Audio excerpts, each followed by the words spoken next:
Hi, my name is Aaron Michael Johnston, and I'm honored to be chosen to judge this show. There's a lot of great work here, and I got to tell you, it wasn't easy to pick the top three and the honorable mentions.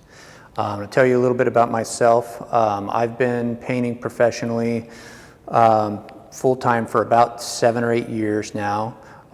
Spent my first career as an electrician and made the switch to art full-time in 2010 when I went back to school at Drake University and got a BFA from their fine arts department. It took me a while to settle on oil painting as my medium of choice, but once I discovered it, it was a pretty much immediate love for it. Just the versatility and endless editability of oil paint makes it the perfect medium for me. And I was happy to see such a wide variety of mediums used in this show. So I tried to cover a wide variety of different mediums and styles in my choices. Without further ado, I guess we'll get to the awards. Thank you. So I want to start with the honorable mentions, and want to emphasize that honorable mentions are presented in no particular order. The first one goes to Deanna White for Basket Slough View. When I walked into the space, the high intensity chroma of these three pieces drew me right to these paintings, and I felt that this was the strongest of the three. I really liked her usage of red as the toning color on her panel, and the colors that she chose to go over it. That red really ties everything together and sets up a nice color harmony through the piece, through the layering of the landscape. The non-representational color in some of the elements is really nice. It gives the painting a fun feeling to it. That's something that you want to come back to and look at again and again. So congratulations, Deanna. Okay, for the second honorable mention, I picked Xena Woodshop Loft by Richard Berry. I am not usually drawn to photography, but the graphic quality of this picture in particular really drew me in. The limited value and limited color structure of the piece was really captivating. I don't think it would have had near the impact if it had been full color or even black and white. There's a story in here that allows the viewer to kind of read into themselves. The layering of light sources, the windows on either side in the foreground, and this darkness down this long hallway with the bright spot in the background. You have to, as you move visually through the piece, you have to go through that darkness to get to the light at the end of the hall, and that really drew me in. I found it to be a pretty captivating piece. There's a lot going on in it, and I really enjoyed this picture, which surprised me. So, congratulations. Final honorable mention, I chose Memories by Samuel Hoskins. I was drawn to this painting for a couple reasons. The first being the moody atmosphere, the use of light and shadow on this. The contrast, dark versus light, and the subject matter, the tree with the tire swing.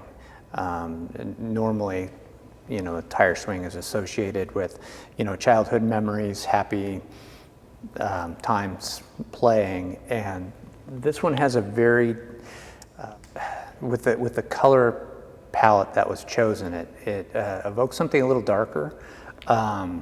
But is also very interesting.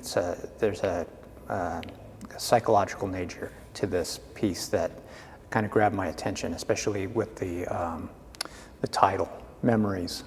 I thought it was just really, really well done. It says a lot without a lot of detail, so I was just drawn to it. All right, third place goes to Jim Richards for Basket Slough Reflections. I was drawn to this painting right off the bat when I started looking online, and even more so when I came into the gallery to see the pieces in person. The color and light in this painting just spoke to a warm summer day. It's pretty spot on and really naturalistic. I really enjoyed the accuracy in the painting and the reflection in the water, as well as, you know, the added details of the birds. And I've been to this exact spot many times, so it stood out to me. So, third place goes to Jim Richards for Basket Slough. Congratulations. All right, second place goes to Patricia Young for Cubanismo Wine Garden. I was drawn to this piece, well, for a couple reasons, but the composition for one. I enjoyed the dry brushwork. I'm not generally drawn to acrylic painting that much, but this one I feel is really well done. I really enjoyed the dry brushwork, which I don't typically, you know, in my own work, I try to avoid it, but it works here. Her use of color is really nice, and her depiction of the people seated at this table, it's just a really cozy painting. It's well done. There's just enough information here that you know exactly what's going on, and there's just the right amount of detail to make everything come through. Nothing's overdone. Good use of space. So, congratulations, Patricia. All right, first place goes to Carolyn Colliger for Scene from the Gardens, Deepwood Estate. This is a lovely little painting. I was drawn particularly to the backlighting on these leaves on the trellis there. I thought that was really well done. The nice warm sunlight on the top and the cool blue shadows underneath. Very nice, very nicely done. And with the dappled light on the bench coming through from behind. And again, these cool purple shadows cast by that onto the foreground kind of ties everything together. The composition I felt was really strong, like solid, almost like a cross in here. And the color is really nice. I just really liked the handling of the light and the paint handling as well. You know, the brush strokes are evident in the lights. So I felt like it was really well done. Congratulations, Carolyn.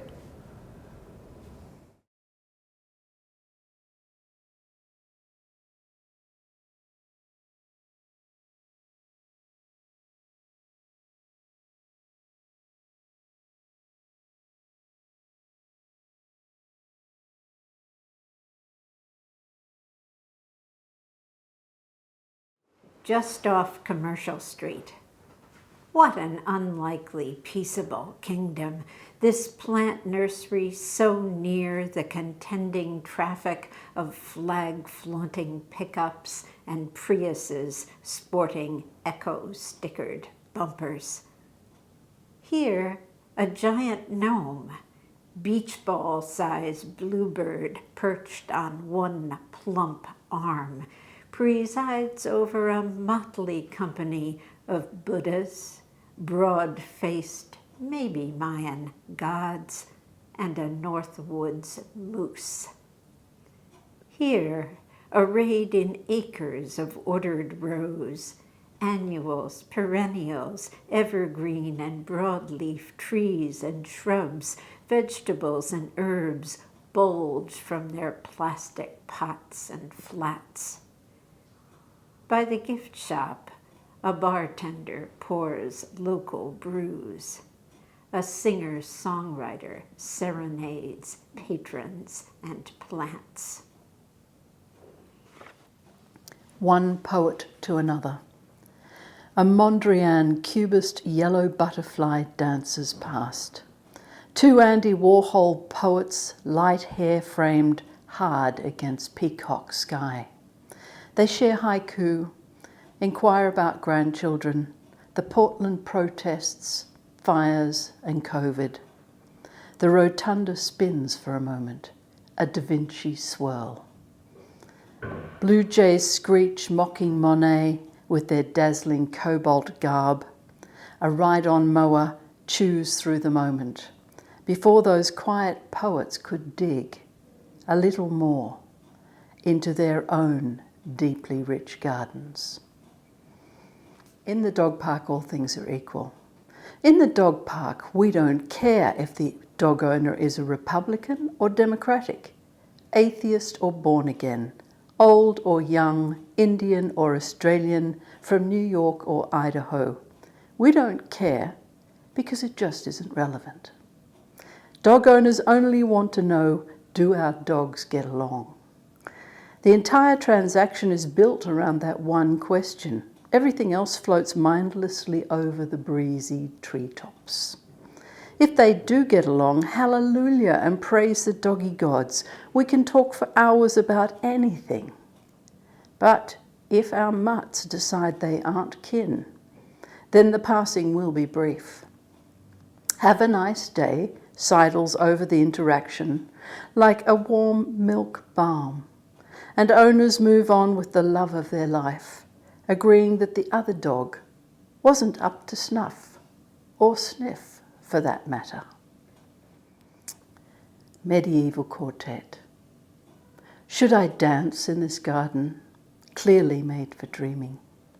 Lilting notes lift like lilies, burr like hummingbirds, sweeten the air like honey. Two sparrows do-si-do in hot pursuit, it is spring. Play on, violin, flute your way through the wayward aching souls as they softly tread the song of this rhapsodic garden path.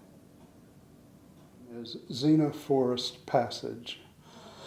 We drive upward through windrows, brushing rolling foothills with golden lines beneath cerulean sky and far distance of coast range, into the shadows of mature fir and oak, where logging trails curve, not unlike the runs my grandfather made when selecting hardwoods to remove from the forest of his time using horses and mules.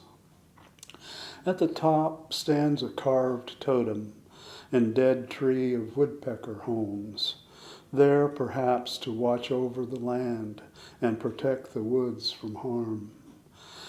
And in air above an oak with old trunk surrounded by strong young limbs, a hawk speaks a high rasp twice and drifts, while two swallows dart and swoop in opposite directions from the tree, and the hawk drops to the field below. And we see life and death and life again on the wall of an equipment shed, in the skeleton of an antlered deer head, the moss on its horns faded and gray, like the wooden bones of the shed itself, mortised and pegged. And we see it in the passage of timber through the small lumber mill, where logs are sawed and finished, measured in lifetimes and generations. We see it in ropes in the trees, where children climb and swing, and in the rusted gears of machines that winched logs from the woods, in the saws worn thin by hard cutting, now repurposed as signs to guide visitors to the mill. And we see it in the diverse forest, maintained and preserved as resource and headwater and home.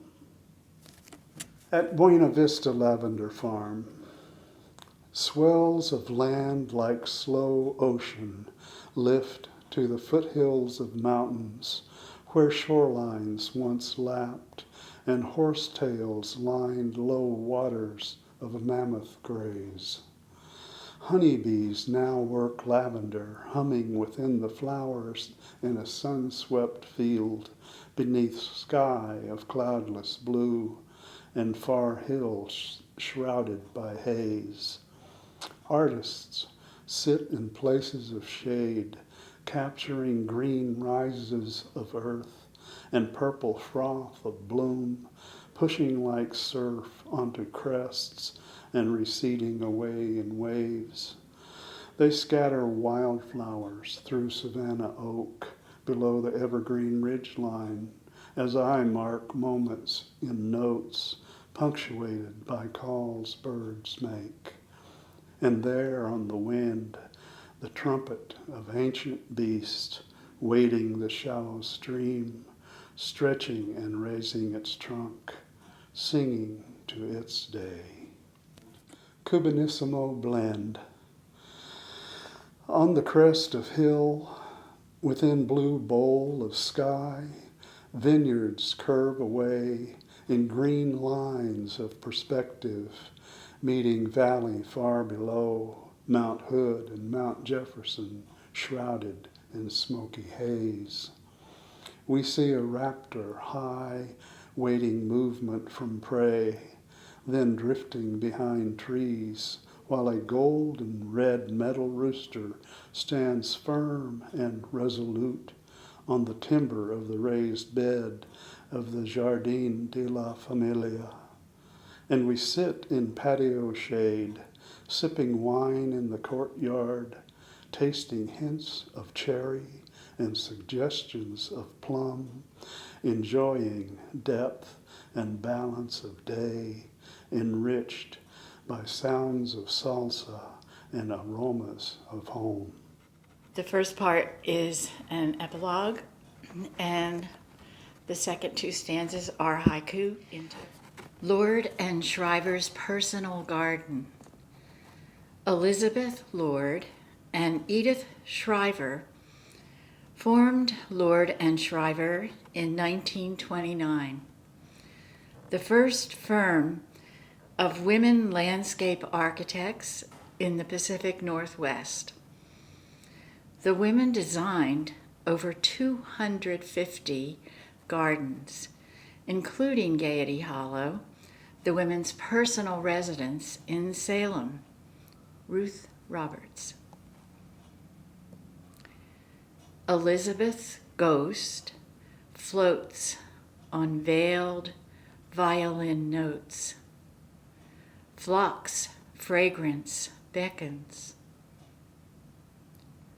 Brick pavers lead her, AiA, to boxwood walled rooms. She is coming home. Before flight, I didn't know what I'd find behind the parking lot until their soft coo-coos brought me near their cage. Archangel pigeons, their golden heads, how they hover near me, then away, captive. On the TV news this morning, children behind a barbed wire fence at the U.S. border crying for their mothers. No matter that the pigeon coop is in the shade, airy and clean, I force myself to walk away. So strong it is, the urge to free them. Reattached. Today, only the sounds of the harpsichord and cello, a recorder and flute trail in the air. And the blossoms seem to listen along with us on these petal-strewn paths. What I couldn't have dreamed months ago about a life we'd find again, I revel in this.